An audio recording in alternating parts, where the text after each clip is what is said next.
السلام عليكم ورحمة الله وبركاته. قناة الجزيرة، ايش وضعك بالضبط يعني؟ شو السالفة؟ لا لا لا، هذه جديدة ذي قناة الجزيرة. تمجيد لقاسم سليماني وشهيد وكرس حياته. شو السالفة؟ أنا قاسم سليماني، الجندي الذي كرس حياته لخدمة الإسلام والثورة الإسلامية وعزتها وكرامتها. أنا سليماني، الجندي المجاهد في سبيل الله، قائد فيلق القدس في الحرس الثوري الإيراني، الاسم الذي يهابه الشيطان الأكبر والعدو الصهيوني ويخشاه عملاء مشروع الاستكبار في منطقتنا. أيا كان منصبي، لست أكثر من جندي من جنود الثورة الإسلامية.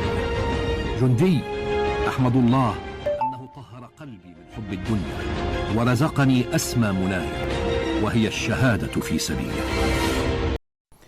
يعني لما تشوف مثل هذا المقطع أو هذا الفيديو، يعني هذا الفيديو اللي نزلته قناة الجزيرة، هذا يعني شنو هو اللي تبغاه قناة الجزيرة باقي ما تحقق لها في أهدافها وفي طموحها، اللي هو تدمير المنطقة العربية؟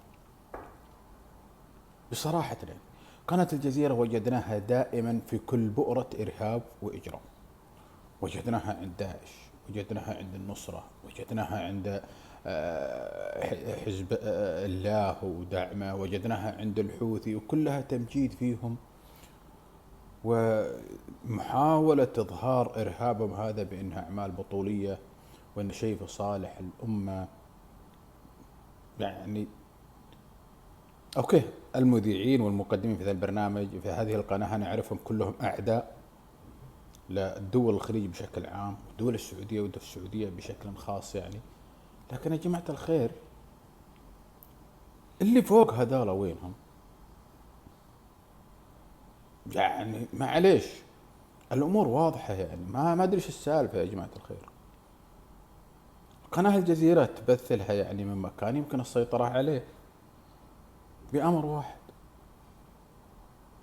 هي جالسة تغرد في الاتجاه المعاكس عن توجهات الأمة العربية وتوجهات الخليج وتوجهات القادة وتوجهات الشعوب، فقط رايحة في اتجاه واحد اللي هو تدمير المنطقة ويعني تمجيد المجرمين والإرهابيين في هذه المنظمات. إلى وين واصلة الله أعلم، إلى وين تبي توصل الله أعلم يعني. فأنا ما ألوم على هذه القناة الحاقدة الذي يعني نعرف كثيرا من مقدمينها ومعدين برامجها يعني، ولكن اللوم يعني يقع على غيرها يعني. وهذا هو عتبنا اللي احنا نوجهه يعني أو نتكلم فيه يعني. اللوم نعرف من يقع عليه يعني. لماذا هذا الصمت؟